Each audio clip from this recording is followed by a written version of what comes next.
A cruel millionaire forced a waitress to play the violin at a luxury party to humiliate her.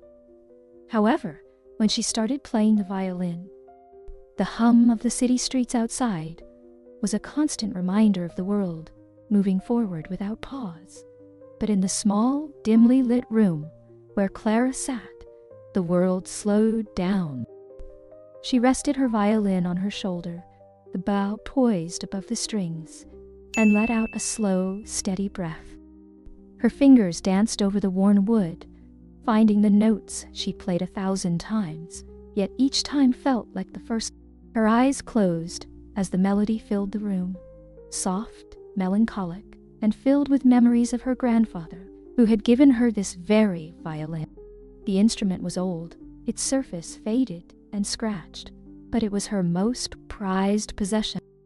Her grandfather had been a musician in a small-town orchestra, and before he passed, he gave her the violin, telling her, "This violin is more than just wood and strings." His words stayed with her every time she played, but life wasn't easy for a girl like Clara. Born to a humble family, her mother worked long hours as a seamstress, and her father was a carpenter, barely making enough to keep them afloat. Savannah was a city of contrasts, its historic beauty and charm often overshadowed by the harsh realities faced by those who lived on the edge of poverty. Clara's parents worked tirelessly, but they couldn't afford to send her to a prestigious music school or buy her a new violin. All she had was the gift her grandfather left behind, and the hope that one day someone would recognize her talent. By day, Clara worked as a waitress in one of the city's more upscale restaurants. It wasn't glamorous, but it helped her family with the bill. The restaurant attracted the wealthiest residents of Savannah, people who spoke of trips abroad, designer clothes, and summer homes as if they were as common as morning coffee. Clara listened in as she poured wine and cleared plates. Her hands were steady and polite, though inside, she felt a world apart from the patrons she served. Despite her long hours, Clara never missed a night of practice. As soon as her shift ended and the restaurant closed its doors, she would rush home, where her parents were usually already asleep after their own exhausting days. She tiptoed into the small room they let her use as a practice space, and for the next few hours, lost herself in her music. The city outside would quiet down, and in those moments, it was just her and the violin. It wasn't just a dream for Clara, it was a need. Playing the violin was how she escaped the weight of her responsibilities and the ever-present anxiety that came with wondering if they would have enough to make it through the month. It was where she felt free, even if only for a while. But dreams do not pay bills, and opportunities did not come knocking every night. After she finished playing, she would wonder if this was all life had for her. A series of nights spent playing alone, with no one to hear or see. She had applied for several music programs, but rejection letters were all she received. "You have potential, but we regret to inform you." The words stung every time, but Clara refused to let them break her. She still had her violin, and as long as she could play, there was hope. As the last note of her practice session hung in the air, Clara opened her eyes. The room was still and silent, the faint buzz of city life outside barely audible. She lowered the violin and carefully placed it back in its case. Her hands lingered on the worn edges for a moment before she stood up, stretching her tired muscles. The hour had slipped away again, and it was well past midnight. She sighed and walked over to the window, looking out at the quiet streets below. Somewhere out there, people were living lives she could only dream of, lives filled with music, applause, and bright lights. She wondered if she would ever be one of them. Tomorrow, she would be back at the restaurant, weaving between tables, balancing trays, and smiling politely at people who would not even remember her name by the time they left. But tonight, in this small, silent room, she was more than a waitress. She was a musician, a dreamer, and for a few fleeting moments, that was enough. The clinking of glasses, and low hum of conversations filled the grand ballroom of the Whitman estate. The room was bathed in golden light from chandeliers that hung like crystal constellations above the crowd. Every corner of the expansive hall sparkled, from the polished marble floors to the ornate gold-framed mirrors that reflected the evening's extravagance. Guests draped in designer gowns and tailored tuxedos floated through the room like they were made of air, sipping champagne and exchanging pleasantry. It was a world far removed from the one Clara knew. At the center of it all was Lucas Whitman, a man who commanded the space with little more than his presence. He stood tall, perfectly at ease among the city's elite. His smile was sharp, calculated, a smile that never quite reached his eyes. Lucas had been born into wealth, and he wore it like a second skin. Everything about him radiated power and privilege, from the custom suit that hugged his broad shoulders to the way people leaned in when he spoke, eager for even a shred of his attention. He was hosting one of his infamous soirees, lavish events that Savannah's wealthy flocked to, for the chance to rub shoulders with the man who could make or break fortune. For Lucas, these events were a game, a way to display his wealth and remind everyone of their place. Tonight was no different. He had carefully curated every detail, from the gourmet menu to the live orchestra that played softly in the background, creating the perfect atmosphere for the evening's elite to bask in their own importance. Clara, however, was there for a very different reason. She was just one of the waitstaff, invisible in her simple black uniform, carrying trays of hors d'oeuvres and refilling glasses for people who wouldn't even bother to look her in the eye. She had worked at the Whitman estate events before, and each time felt more surreal than the last. The extravagance, the casual display of wealth. It was a world she could never belong to.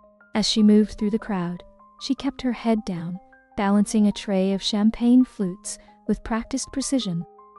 She caught snippets of conversations as she passed by, talk of summer homes in the Hamptons, vacations in Europe, and stock market triumphs. It was all so distant from her life, where the most exciting thing that might happen in a week was finding a few extra dollars to buy new strings for her violin. But as much as she tried to blend into the background, Lucas's eyes eventually fell on her. He was in the middle of a conversation with a group of businessmen when his gaze drifted, catching sight of the young woman weaving through the crowd. Something about her caught his attention. Maybe it was the way she moved so quietly, so efficiently, like she was trying to disappear. Or maybe it was the faint look of exhaustion on her face, one he recognized from countless others who had crossed his path, working themselves to the bone for far less than they deserved. Whatever it was, Lucas felt a familiar flicker of amusement.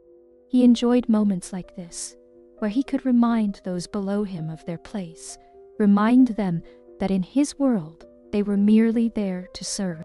"Excuse me," he called out, his voice cutting through the buzz of conversation around him. Clara's heart skipped a beat. She glanced up, her eyes locking with Lucas's for the briefest moment before she quickly averted her gaze. She wasn't supposed to make eye contact with the guests, especially not someone like Lucas Whitman. The other waitstaff had warned her about him, about his temper, his arrogance, and his cruel sense of humor. She made her way toward him, careful not to spill a drop of champagne from her tray. When she reached him, Lucas smiled, a smile that made her skin prickle. "What's your name?" he asked. His tone was casual, but laced with something she couldn't quite place. "Clara," she replied softly, trying to keep her voice steady. "Clara," he repeated, savoring the sound of her name like it was a curious little thing. "Tell me, Clara, what do you do when you're not serving drinks?" She hesitated, unsure of where this was going. "I play the violin," she said quietly, almost wishing she hadn't spoken the words. As soon as they left her mouth, Lucas's smile widened. "The violin? How charming." He turned to the men around him, who chuckled at his feigned interest. "Ladies and gentlemen, we have a musician among us," he announced, drawing the attention of those nearby. Clara's stomach twisted. She could feel the weight of their eyes on her, judging, mocking. She wasn't sure what Lucas wanted from her, but it didn't feel good. Sensing her discomfort, Lucas leaned in slightly, his voice dropping to a more private tone. "Why don't you show us, Clara? There's a violin right over there, part of the orchestra's set. Why don't you play something for us?" The room seemed to close in on her. Clara's throat tightened, her palms growing damp. She didn't want to do this, certainly not in front of this crowd, but she also knew that refusing Lucas wasn't an option. People didn't say no to Lucas Whitman. The silence that followed his challenge was suffocating. Clara could feel the weight of every pair of eyes in the room on her, watching, waiting for her next move. Her heart hammered against her chest, and her hands grew cold and clammy as she clutched the tray of champagne flutes. She had expected a night of quietly doing her job, disappearing into the background like usual. But now, here she was, standing at the center of attention, not by choice, but by Lucas Whitman's whim. She glanced at the orchestra, where a violin rested on a stand, just waiting for her. It wasn't her violin, the one her grandfather had given her, the one she knew every inch of. But it didn't matter. Didn't want to play, not here, not for these people, who would undoubtedly look at her with judgment and expect her to fail. The burn of humiliation started to creep up her neck, coloring her cheeks. Lucas was watching her closely, the same amused smile still playing on his lips. He wasn't making a request. This was a command, and there was no escaping it. "Go on, Clara," he said, his voice light but laced with something darker. "Show us what you've got." The laughter that echoed from the group around him made her skin prickle. She could hear the condescension in their voices, the subtle mockery they didn't even bother to hide. To them, this was all part of the evening's entertainment. Humiliating the help was just another way to pass the time. Taking a shaky breath, Clara sat the tray down on a nearby table, wiping her damp palms on her apron. She walked toward the orchestra, her legs feeling like they were made of lead. The room seemed to stretch out in front of her, the walk to the violin stand feeling agonizingly long. When she reached it, she carefully picked up the violin, her fingers brushing against the strings as she adjusted her grip. It felt foreign in her hands, not at all like her own instrument. Her pulse quickened as she stood in front of the crowd, the weight of their stares pressing down on her. She could see their expectations written on their faces. This poor girl, what did she think she could possibly offer them? Lucas stood off to the side, arms crossed, clearly reveling in the moment. Clara closed her eyes for a brief second, trying to gather herself. Her mind raced, and for a moment she wanted nothing more than to drop the violin and run. But she couldn't do that. If she fled now, it would only give Lucas exactly what he wanted. Her complete humiliation, her grandfather's words, echoed in her mind. "This violin is your bridge, Clara. It will take you where you need to go." With a deep breath, she steadied her trembling hands and lifted the bow to the strings. The room was still. The anticipation was palpable. She could feel her heart thudding in her ears. But she couldn't focus on that now. She had to focus on the music. She had to let it carry her. The first note was soft, almost hesitant, as it floated through the air. It wasn't perfect. Not at first. Her grip was too tight, her fingers stiff from nerve. But as the melody took shape, something inside her shifted. Her muscles relaxed, and her bow hand moved more fluidly. She played the song her grandfather had taught her, the one that always seemed to calm her in the darkest moments. It was a piece filled with sadness, but also with hope. It carried the weight of all her dreams and all her struggles. The laughter that had bubbled up in the crowd before had faded, the mocking whispers stilled as the notes flowed from the violin. They took on a life of their own, filling the room with a quiet, aching beauty. Clara's eyes remained closed as she let the music guide her, losing herself in the melody. For a moment, it was just her and the violin, and nothing else mattered. The room seemed to shrink, the crowd fading into the background as the music enveloped them all. The tension in the air dissipated, replaced by something softer and more profound. The notes hung in the air like a gentle breeze, touching everyone in the room, even those who had initially laughed. Lucas, who had been smiling smugly just moments before, found his expression shifting. The smugness drained from his face, replaced by something else, something that surprised even him.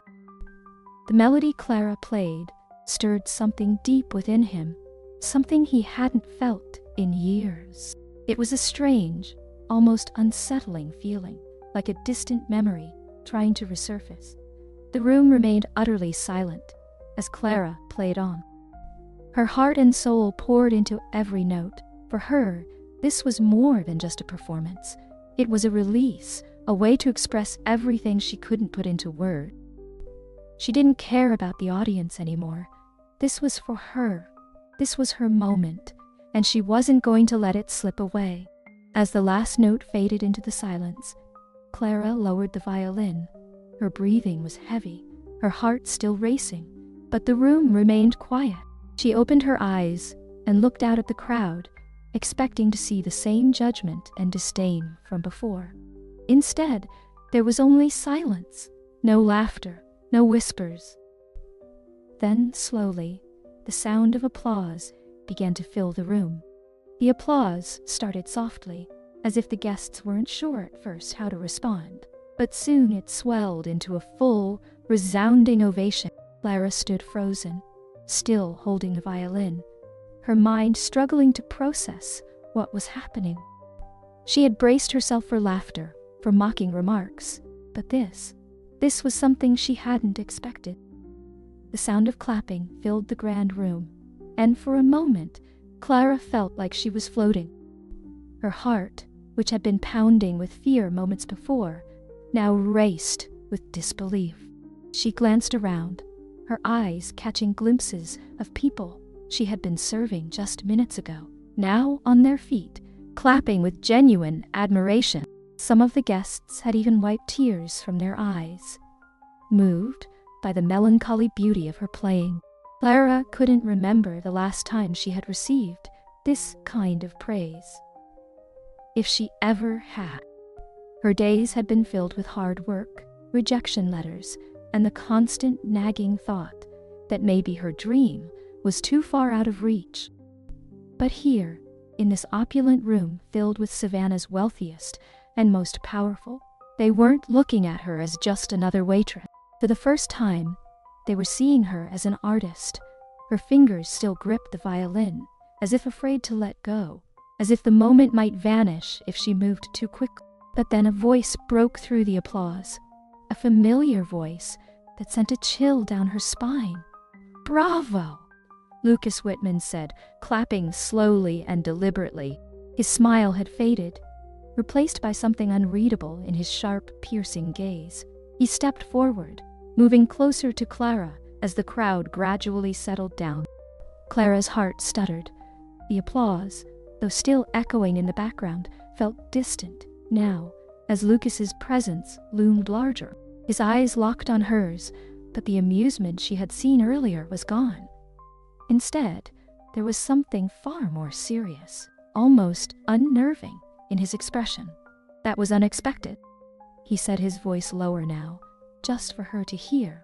"The edge of mockery in my tone has disappeared, leaving behind an odd sense of curiosity." "You're quite the hidden talent, Clara." She swallowed hard, unsure of how to respond. Part of her wanted to feel proud, to soak in the validation she had always longed for. But the way Lucas was looking at her, so intense, so different from just minutes ago, made her uneasy. This was the same man who had tried to humiliate her, and now he was complimenting her as though her performance had shifted something within him. Lucas turned back to the room, addressing the guests with a polished ease. "It seems we've been treated to an impromptu performance by an unexpected virtuoso," he said, his voice carrying easily across the room. "Let's give her another round of applause," the crowd complied, clapping once again, though this time with a mix of admiration and lingering surprise.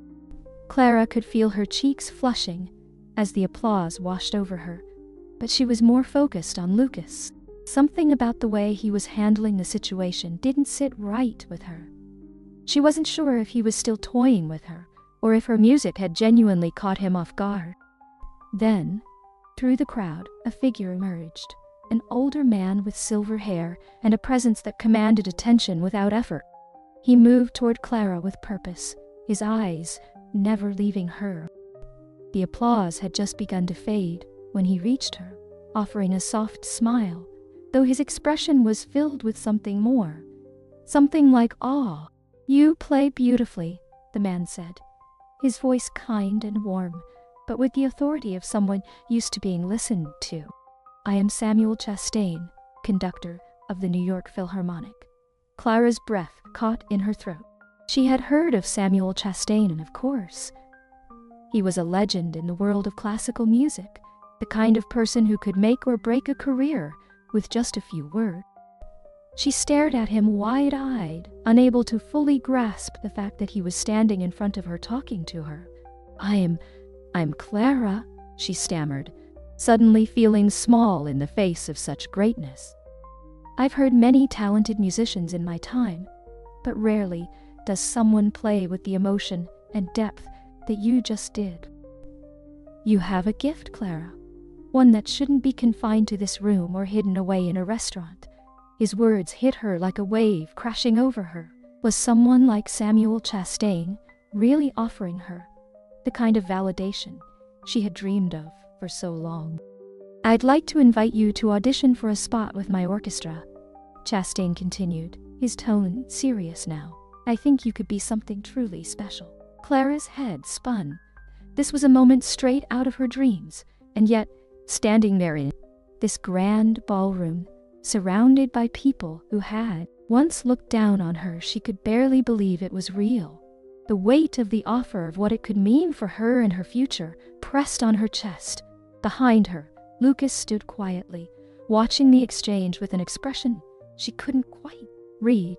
His initial attempt to humiliate her had backfired spectacularly, and now here she was, being offered a chance of a lifetime by one of the most influential figures in the world of classical music.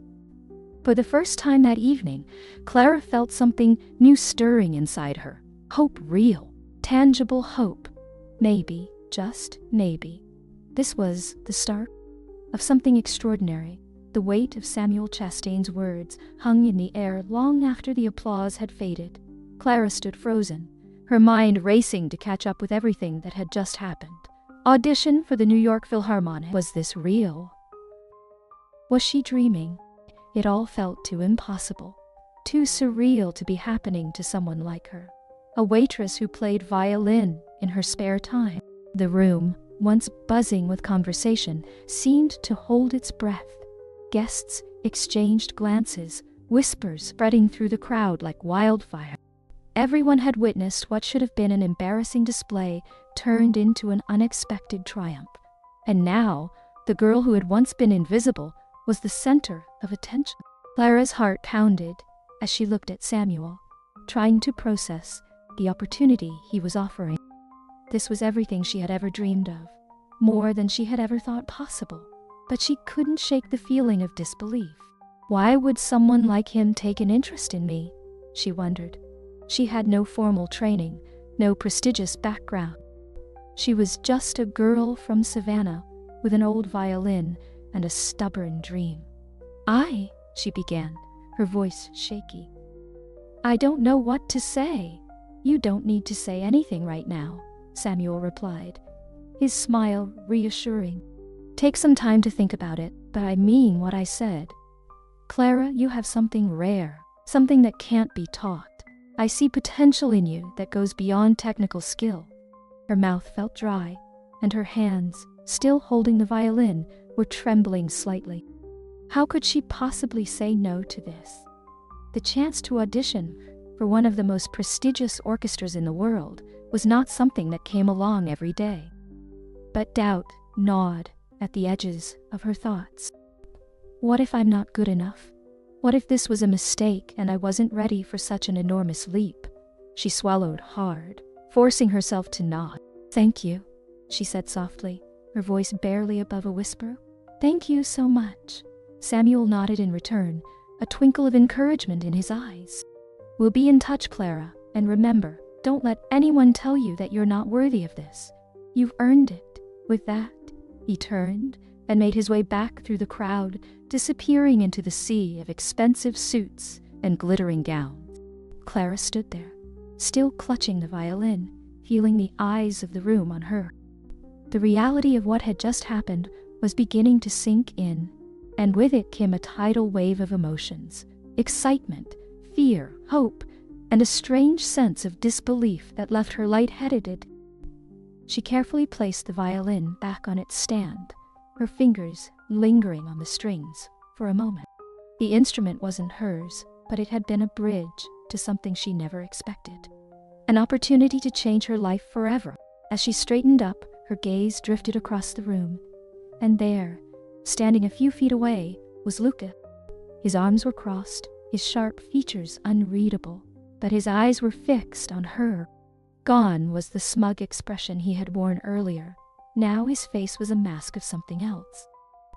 For a moment, they stared at each other, the tension between them palpable. Clara didn't know what to expect. An apology? More mockery? But instead, Lucas's lips curled into a small, tight smile. "Well," he said, his voice low and measured, "it seems I underestimated you." Clara blinked, taken aback by his words. She hadn't expected him to admit that. Not after the way he had treated her earlier. Part of her wanted to be angry, to tell him off, for trying to humiliate her in front of all these people. But another part of her, the part still reeling from the incredible offer she had just received, couldn't help but feel a strange sense of triumph. "You didn't expect me to be any good," she said, her voice steadying as she found her footing again. Lucas's smile faded slightly, but his eyes never left hers. "I suppose I didn't," he admitted, a hint of something like regret in his tone. "But you proved me wrong." There was a flicker of something else in his gaze. "Respect." Sure, and she wasn't interested in digging too deeply into whatever was going on in Lucas Whitman's mind. She had her own emotions to sort through, her own doubts to battle. But before she could respond, one of the other guests approached Lucas, drawing his attention away. With one last glance in Clara's direction, he turned and disappeared into the crowd, leaving her standing there alone again. The music from the orchestra resumed, filling the space that had been occupied by the intense silence just moments before. Clara took a deep breath. Enormity of what had just happened. She had come here tonight as a waitress, expected to blend into the background and serve the guests like she always did. But now she was leaving with an offer that could change everything. It was a lot to take in as she made her way toward the exit, weaving through the crowd with far more ease than when she had arrived. Her thoughts were a whirlwind. Could she really do this? Was she ready? Doubts lingered, but underneath them, a flicker of hope remained, small but steady. For the first time in a long time, the dream of becoming a violinist didn't feel so distant anymore. It felt real. It felt possible. Lucas couldn't shake the feeling that had settled over him since Clara's performance. He had never been one to dwell on emotions. At least, not his own. Emotions were messy, complicated, and in his line of work, they were a liability. He had built his empire on cold, calculated decisions, never allowing sentiment to cloud his judgment. But tonight, something had changed. That melody had stirred something deep inside him, something he had buried a long time ago. As the night went on and guests mingled, complimenting him on yet another successful event, Lucas found himself retreating to the edge of the room, his mind far from the pleasantries being exchanged around him. his thoughts kept drifting back to Clara. Been a long time since music had affected him like that, and then there was the melody itself, hauntingly familiar, tugging at the edges of memories he had tried to forget. He couldn't place it at first, why it felt so significant. Fragments of his past began to surface, memories he had locked away, hoping they would fade over time. Lucas moved toward the large windows at the far end of the ballroom, away from the chatter of the guests, his eyes scanning the dark savannah skyline. The city stretched out before him, its light twinkling in the distance, but his mind was elsewhere, back in his childhood home, in the dimly lit living room where his mother used to play the piano late into the night. He hadn't thought about those nights in years. His mother had been the one person in his life who had truly understood him, who had seen past the layers of arrogance, cold ambition that had come to define him. She had been gentle, kind, and immensely talented. Music was her way of expressing the emotions she couldn't always put into words, and Lucas had spent countless evenings sitting at her feet, listening as her fingers danced across the keys, filling their home with music that had always felt like magic to him. But that was before the accident, before everything had changed. The memory hit him like a punch to the gut. His mother's death had been sudden, tragic. Him, when he was just a teenager. In the aftermath, Lucas had closed himself off, burying his grief under layers of ambition and a desire to prove to the world that he didn't need anyone. He had thrown himself into his father's business, learning how to be ruthless, how to succeed without letting anything or anyone hold him back. But the music had died with her until tonight. Clara's performance had brought it all rushing back, like floodgates, opening memories pouring in. That melody, it was the same one his mother used to play. He hadn't realized it at first, but as the night went on, the pieces clicked into place. The soft, melancholic notes Clara had played were the exact same ones his mother had composed, a piece she had written but never shared with anyone outside their home. How did Clara know it? How could she possibly have played that exact melody? The thought gnawed at him, unsettling in its implications. He felt a strange, inexplicable connection to her now, as if the music had bridged a gap between them that neither of them understood. Lucas clenched his jaw, his fists tightening at his sides as he stared out the window. He didn't like feeling this way. Vulnerable, exposed. The emotions he had spent years suppressing were rising to the surface, and he didn't know how to deal with them. He wasn't the kind of man who let the past control him. He had worked too hard to build a life where he was in control of everything, but control was slipping through his fingers, and he wasn't sure what to do about it. He thought back to Clara's face as she played. Expression focused yet serene, as if the music was the only thing in the world that mattered. She had played with a kind of passion and emotion that Lucas had long since forgotten. It was clear that she wasn't just talented, she was special, and as much as he had tried to mock her, to put her in her place, she had proven him wrong in front of everyone. There was a bitterness in that realization, but also something else. Something softer, a sense of admiration, perhaps. Clara was everything Lucas had pushed away in his pursuit of success. She was pure, driven by something deeper than ambition, and she had reminded him of the one person he had loved more than anything in the world. Lucas turned away from the window, his mind a whirlwind of conflicting thoughts. He couldn't shake the feeling that he needed to know more about Clara, about where she came from, and how she had learned melody. It was no coincidence.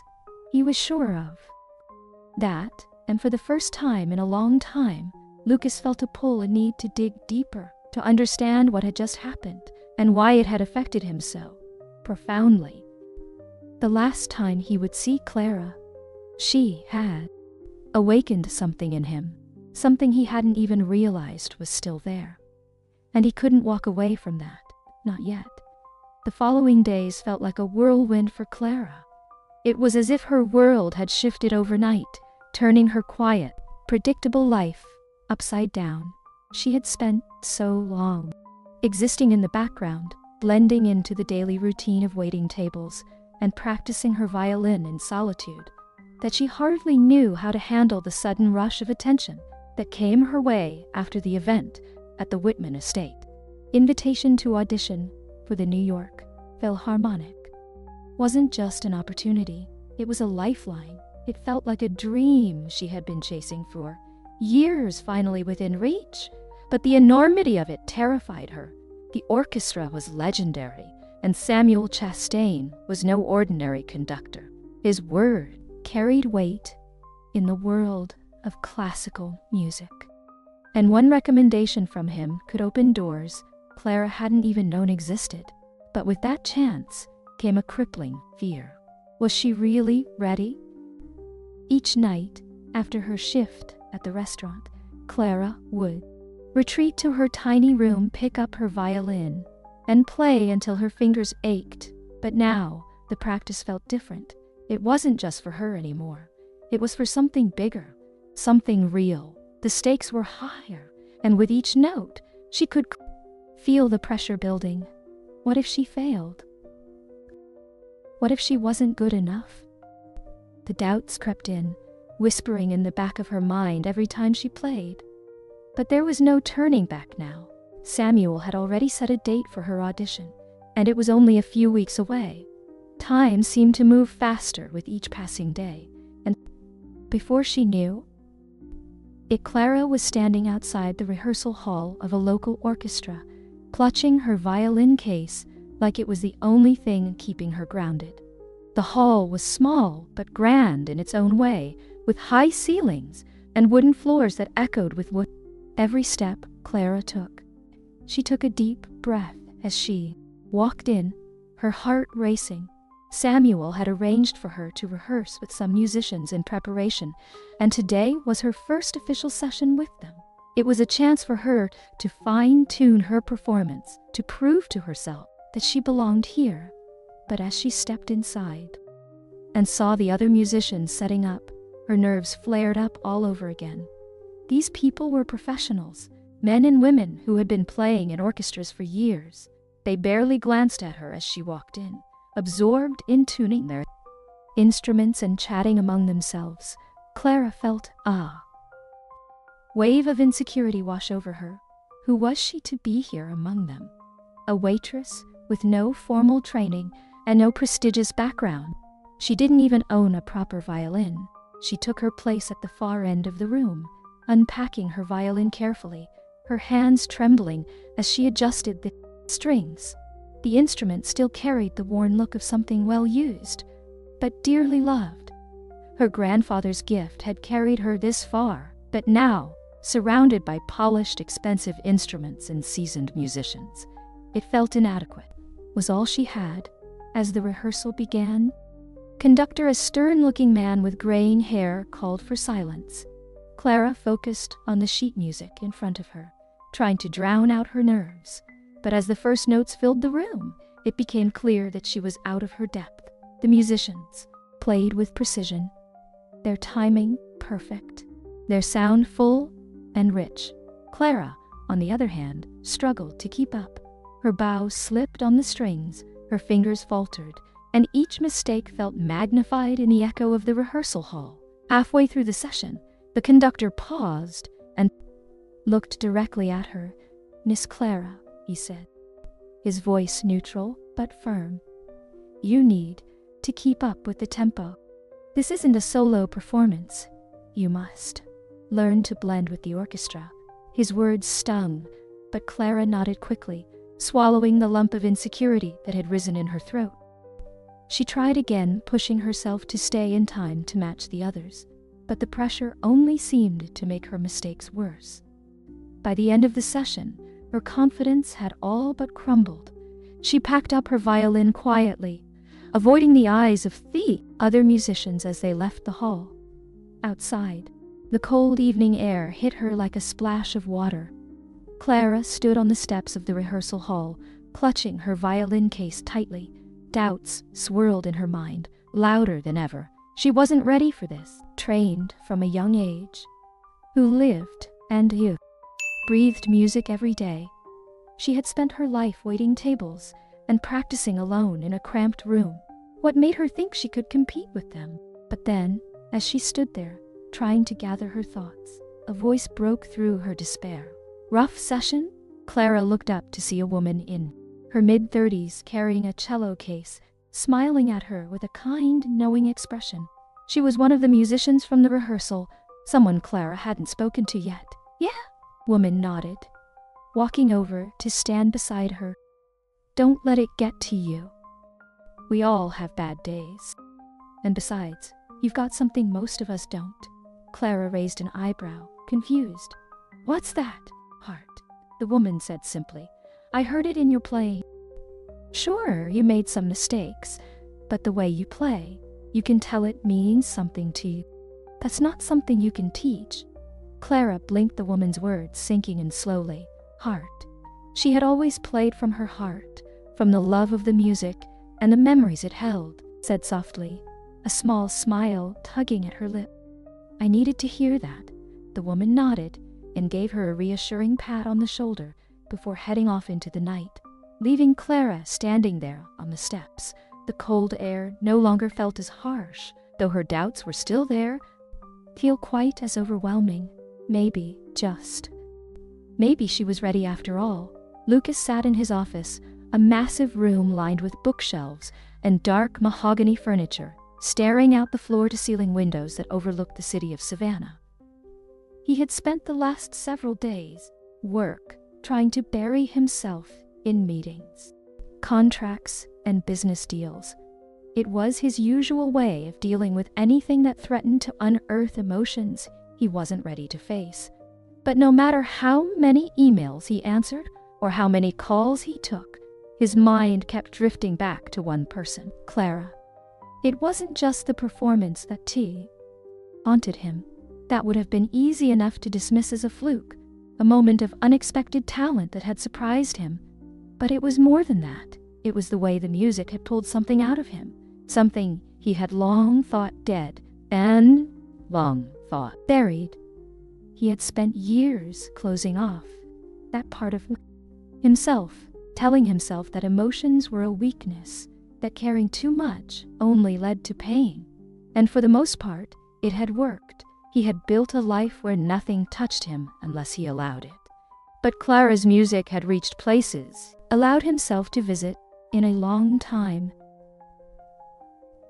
The melody, she played the same one his mother had composed, had brought memories flooding back. Memories of a time when he hadn't been this closed-off, calculating person, when he had been human. Lucas sighed and rubbed a hand over his face, used to feeling conflicted, and he hated it. Normally he made decisions quickly, decisively, without second-guessing himself. But this was different. Clara had stirred something in him, and he didn't know how to deal with it. He had learned more about her over the past few days, quietly making inquiries through his network. It wasn't hard to find out who she was. Clara, the daughter of a seamstress and a carpenter, no formal music education. Waitress by day, a violinist by night. It was clear that she hadn't come from money or privilege, and yet she had something special, raw talent and passion that couldn't be bought or taught. And then there was the mystery of the melody. How had she come to play the very same music his mother had written? It couldn't be a coincidence. But no matter how much he tried to rationalize it, the answer eluded him. The knock on his office door pulled Lucas from his thoughts. Assistant Rachel peeked in. Mr. Whitman, you have a call from Mr. Samuel Chastain. Lucas straightened in his chair. Samuel Chastain, the man who had offered Clara a chance of a lifetime at his event. Lucas had not spoken to him directly since that night, but now it seemed the maestro had something to say. I wanted to talk to you about Clara, Samuel said, getting straight to the point. I understand you have taken a particular interest in her. Lucas's brow furrowed slightly. I wouldn't call it a particular interest. I'm simply curious. She has an undeniable talent, as you saw that night. Chuckled. Yes, she does. And I have to say, rarely seen someone with so much potential who has not had formal training. That's part of why I have extended an invitation for her to audition for the Philharmonic. But she is going to need support if she is going to make it. Narrow support? She is talented but raw, Samuel continued. She has never had the proper resources or guidance to hone her skills. You and I both know how competitive the world of classical music is. Talent alone is not always enough. She is going to need more than just her violin and a dream, she is going to succeed. Lucas leaned back, his chair, his fingers tapping lightly on the desk. Samuel said, his voice firm but not demanding. You have the means, the connections she needs. Someone who believes in her, someone who can give her the opportunity to grow into the artist she is meant to be. Lucas did not respond immediately. He had not expected this. He had spent days grappling with his own emotions about Clara, unsure of what to do next, and now here was Samuel asking him to take an active role in her future. It was a strange proposition. Lucas was not in the habit of helping people. He was known for his business acumen, his ability to turn a profit, not for being someone's benefactor. But as he sat there, considering Samuel's words, something clicked inside him. Clara had touched something in him that he had not felt in years. Maybe it was time to stop running from that. Maybe this was the moment to do something different, something he had never done before. Help someone not because it benefited him, but because it was the right thing to do. I'll think about it, Lucas said finally, his voice measured. Samuel seemed satisfied with that. That's all I ask, Lucas. She deserves a chance, and I think you are the one who can give it to her. After a brief exchange of pleasantries, the call ended, and Lucas sat in silence, the weight of the conversation settling over him. Could he really do this? Could he step into the role of a mentor? Of someone who used his resources to help rather than control? The idea of supporting Clara felt strange, but also oddly right. She had already changed something in him, and now it seemed like the next step was clear. He had to stop being a spectator in her journey. Make a choice, and for once, Lucas was ready to make a decision that wasn't just about him. Lucas didn't waste any time after the phone call with Samuel. The more he thought about it, the clearer it became that he couldn't just stand on fate's sidelines. He had never been one to let things happen to him. He had always taken control of his own destiny, shaping events to suit his needs. This time, though, it wasn't about him. It was about Clara and what she could become if given the right support. But the first step was the hardest. He had to face her. Lucas knew that he had put her through a humiliating experience at his event, and if he was going to offer her help, he needed to address that. He wasn't used to admitting he was wrong, but something about Clara, the way she had risen above his taunts, the way her music had cut through all his pretenses, made him realize that he owed her at least that. He found out where she lived easily enough. It wasn't far from the center of Savannah, in a modest neighborhood that was a world away from the opulence Lucas was used to. Her apartment was small, the kind of place that spoke of hard work and perseverance. As he parked his car and approached the door, Lucas felt a pang of discomfort. This was a side of life he had spent years distancing himself, but now he was stepping right into it. He knocked on the door, unsure of what to expect.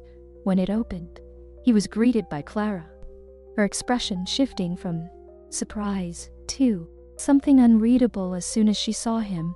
She stood in the doorway, her violin case at her side, clearly on her way out. "Lucas," she said, her tone neutral, though her eyes betrayed a flicker of confusion. Lucas cleared his throat, suddenly aware of how out of place he looked in his tailored suit against the backdrop of her modest apartment complex. He wasn't used to feeling nervous, but here he was, standing awkwardly in front of a woman who had every reason to shut the door in his face. "I came to talk," said, keeping his voice calm, "about what happened at the event and about what comes next." Clara's brow furrowed, and for a moment she didn't say anything. She just looked at him as if trying to figure out if this was some kind of trick. "Right, let's talk," Clara said. Lucas walked in, taking in the small living room. It was simple but cozy, with a few personal touches, a photo of her family on the mantel, and sheet music scattered across a worn coffee table. He could see how much of her life revolved around music, even in this small space. Clara sat down on the edge of the couch, her posture tense, while Lucas remained standing, not quite sure how to begin. This wasn't something he was used to. Event wasn't right. "I put you on the spot, to humiliate you, and that's not something I'm proud of." Clara's eyes flicked up to meet his, a hint of surprise flashing in them. She hadn't expected this. Lucas Whitman, the arrogant businessman who had mocked her in front of a room full of people, was now standing in her living room, apologizing. "I've spent a lot of time thinking about that night," he continued, "and I realize now that I was wrong about you. You're not just a waitress or someone to be dismissed. You're a real talent, Clara. Your music." Her arms, her expression softening but still edged with skepticism. "So, why are you here? To make amends?" Lucas paused, considering his next words carefully, partially, but also because "I believe you have the potential to do something great, and I want to help you get there." Clara blinked, clearly taken aback. She had expected a lot of things from Lucas. Maybe more condescension, maybe another round of smug superiority, but she hadn't expected this. "Help me? Why?" "Because you've got something that money can't buy," Lucas said, his voice firm now, passion evident. "Raw talent. I've spent my life building empires, but I've never seen anyone play the way you did that night. You reminded me of something I lost a long time ago, and I don't want to see you throw that away because you didn't have the support you needed." Clara stared at him, her arms still crossed, but the walls she had built around herself were beginning to crack. There was sincerity in Lucas's voice, and for the first time she felt a flicker of hope, voice that she hadn't heard before. For the first time, he didn't seem like the cold, calculating businessman she had come to know. He seemed human.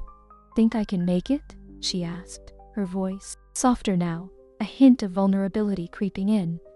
"I know you can," Lucas replied without hesitation, "and I want to help you do it. Samuel Chastain does too.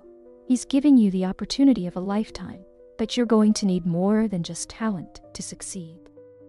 You're going to need resources, connections, and guidance." Clara took a deep breath, her thoughts swirling. Part of her wanted to tell him no, to shut the door on this entire chapter of her life and move on.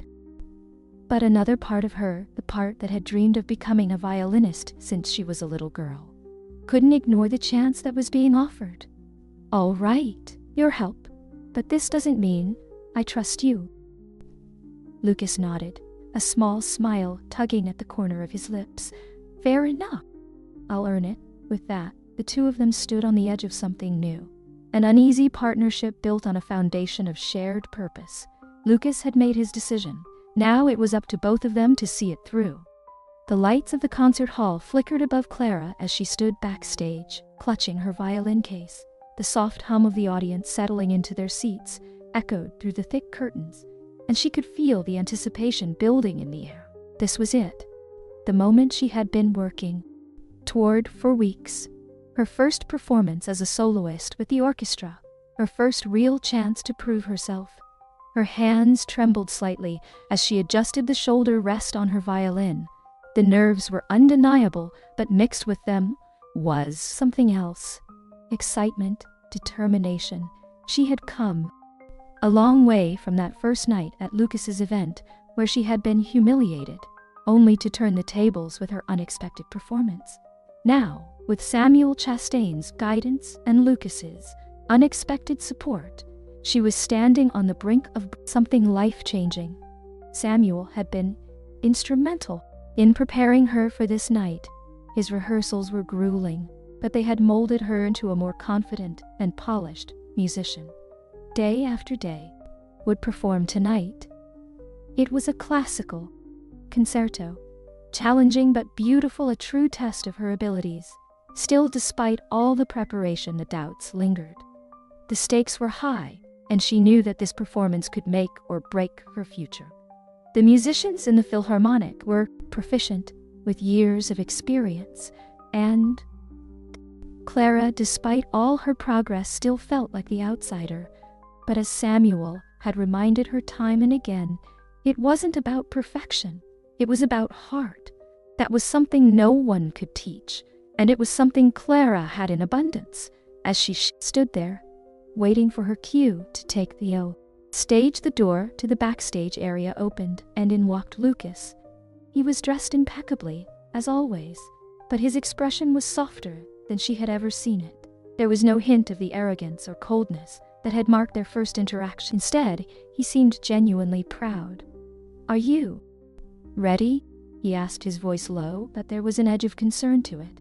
Clara swallowed hard, her nerves momentarily getting the best of her. "I think so," she replied, her voice barely above a whisper. "I have practiced," put into words the swirl of emotions she was feeling. Lucas stepped closer, his eyes searching hers. "You are going to be amazing. You have worked hard for this, and you deserve to be here." Clara looked at him, surprised by the sincerity in his voice. But over the past few weeks, Lucas had shown her a side of himself that she had not expected. A side that was genuinely invested in her success, not for his own gain. "Nervous, but I am ready," Clara added. Lucas nodded, offering a rare small smile. "I will be out there watching." With that, he stepped back, giving her the space she needed as the final call came from the stage manager. It was time. Clara took a deep breath, steeling herself as she gripped her violin case. The familiar weight of the instrument in her hands was comforting, reminding her of all the hours she had spent playing, practicing, dreaming. This was her moment. She had to own it. The sound of applause swelled as the conductor took his place at the podium. Clara stepped out onto the stage, her heart pounding in her chest.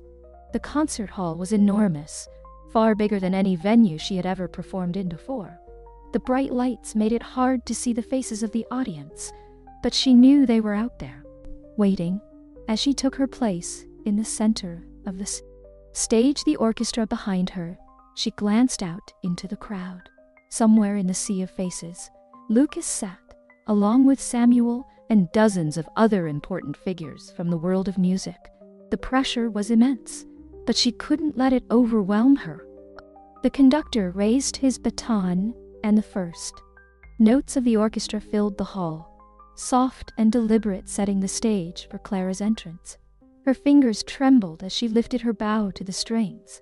But the moment the first note left her violin, something shifted inside her, flowed from her like water, each note resonating with the passion and emotion she had carried with her for so long. The melody wrapped around the audience, pulling them into the world she created with her violin. The hours of practice, the late nights, the doubts and fears, all of it she played. In this moment, there was only the music, and it was everything. Her fingers moved effortlessly across the strings, her bow dancing with precision and grace. The audience was captivated, the silence in the room thick with awe. Clara lost herself in the music, letting it guide her through the piece, each note rising and falling with perfect timing. When the final note echoed through the hall and faded into silence, Clara lowered her violin, her heart still racing. The room was completely still for a moment, as if everyone was holding their breath. And then, slowly, the applause began, soft at first, but quickly building into a thunderous ovation. The sound washed over her, filling the space with warmth and admiration. Clara stood there, breathing heavily, taking it all in. She had done it. She had performed in front of a crowd that expected perfection, and she had given them something even better. Something real, something filled with heart. As she looked out into the crowd, she caught sight of Lucas, standing at the back of the room, clapping with the same quiet pride she had seen before. Their eyes met, and in that brief moment, Clara knew that everything had changed, not just for her, but for both of them. This was only the beginning. The applause was still ringing in Clara's ears as she stepped off the stage, her heart pounding with the thrill, performed in front of a packed concert hall, and received a standing ovation. It felt surreal, like she was floating in a dream. Backstage, the energy was electric. The musicians congratulated her, offering smiles and words of praise. Samuel Chastain himself was waiting for her, with an approval that was extraordinary. "Clara," he said, his voice warm and genuine, "you played with heart, exactly as I knew you would." "Thank you, Samuel," Clara replied, breathless but beaming. "I cannot believe this is real." "It is," Samuel said with a smile, "and this is only the beginning. You have a bright future ahead of you, Clara." "I have no doubt about that," she nodded, the weight of his words sinking in. This was not just a one-time performance. This was the start of something much bigger. But even as the excitement of the moment buzzed around her, there was still one person she had not spoken to yet. Lucas. As the crowd began to filter out of the concert hall, Clara spotted him, standing near the exit, watching her with that same unreadable expression. He had been there, just as he had promised, and now she needed to talk to him. There was something about the way he had been acting these last few weeks, something that hinted at a deeper connection. She made her way through the remaining musicians and headed toward him, her heart fluttering with anticipation. Lucas straightened as she approached, his hand slipping into the pockets of his perfectly tailored suit. But there was a softness in his gaze that had not been there before. "You were brilliant," he said quietly, his voice sincere. "I knew you would be." Clara felt her cheeks flush slightly under his praise, but she was not here just for compliment. "Lucas, I have to ask you something," she said, her voice steady despite the whirlwind of emotions inside her. "That melody, the one I played at your event, it has been in my family for as long as I can remember. My grandfather taught it to me, but no one ever knew where it came from. How did you recognize it?" Lucas's face shifted, the calm expression flickering with something deeper, something that had been buried for years. He looked down for a moment, as if gathering his thoughts, before meeting her gaze. "It was not just the melody that caught my attention that night," Lucas began, his voice lower now, more serious. "It was the way you played it. You see, that melody, it was written by my mother." Clara's breath caught in her throat. "His mother? How could that be? But how?" she asked. Lucas hesitated, his gaze distant, as if the memories were pulling him back. "My mother was a musician, a brilliant one. She wrote that piece years ago, but she never shared it with anyone outside of our home. She used to play it for me when I was a child." That event. Clara felt a chill run down her spine. The melody her grandfather had taught her, the one that had been passed down through her family, had come from Lucas's mother. How was that possible? "Clara, I don't understand," she said, her voice barely a whisper. He took a deep breath, his eyes locking onto hers with a quiet intensity. "There's more. I did some digging after that night, trying to understand how you could know a piece of music that only existed in my family. What I found changes everything." Clara's heart pounded in her chest. She could feel the ground shifting beneath her, the pieces of her life rearranging in ways she hadn't expected. "Your grandfather," Lucas said slowly, "wasn't just a musician. He was my mother's first love." The words hung in the air between them, heavy with meaning. Clara stared at him, trying to process what he had just said. My grandfather knew your mother. Lucas nodded. Yes, they were together before she met my father. But it was more than that, Clara. He paused, letting the weight of his next words settle. Your mother, the one you've always known, isn't your biological mother. You're my mother's daughter. The world seemed to tilt as Clara took a step back, her mind reeling. What? She whispered. The word barely audible. That can't be. I know it's a lot to take in. Lucas said softly. Your grandfather raised you as his own after my mother died, keeping her identity and your true parentage a secret. He didn't want you caught up in my father's world, the world of power and wealth that destroyed her. Clara's head spun with the revelation. Her entire life had been built on a foundation she hadn't known was a lie. Lucas' mother was her mother too. The melody that had connected them was more than just a piece of music. It was a thread linking them to a shared past. Tears welled in Clara's eyes, the weight of it all crashing down on her. Lucas stepped closer, his expression softening as he reached out, placing a gentle hand on her shoulder. You're not alone, Clara, he said, his voice steady and comforting. You've never been alone. We're family. Clara looked up at him, her vision blurred by tears, but there was a sense of peace settling over her. It was as if the missing pieces of her life had finally fallen into place. Fighting the world alone. She had found her place, her family, and together she and Lucas could move forward, honoring the memory of the mother they both shared. This was their new beginning.